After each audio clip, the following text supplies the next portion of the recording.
The entire database of the culture could be placed there. You see, really what computers are doing is they're making what we call the collective unconscious conscious. All data, all images are potentially accessible through the network. And, you know, I'm still getting used to the idea of the network myself. Like I keep thinking, oh, I have this timeline. I could get somebody's chronology and put it at my website. And then I remember, no, all I have to do is point to their website. I don't have to copy or move anything. If there is one list, that's all the world needs. Anybody else who needs that list can point to it from their website. So the speed at which new structures can be created is astonishing. I mean, almost literally overnight, you can build a website and begin to point at other websites and bring resources into yours.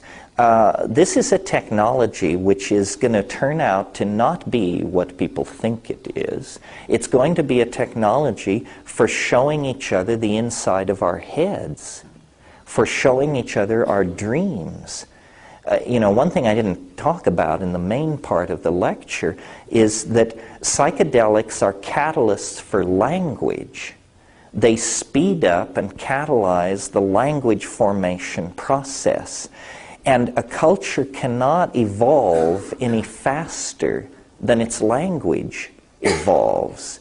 And it cannot be any more glued together than the bandwidth that its languages will tolerate. And so what this technology that is putting in place is going to mean is the way in which it will dissolve boundaries is by making us transparent to each other. I mean, I can imagine a child of the future. We all bring home our drawings to stick on refrigerators and things like that. In the future, we won't stick them on refrigerators. We will stick them in our website. And everything will go into our website. And by the time we're 25 or something, our website will be the size of the American Museum of Natural History.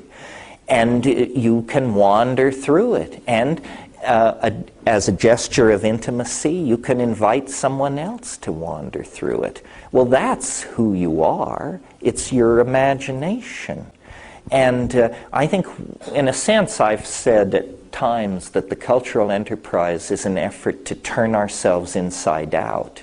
We want to put the body into the imagination.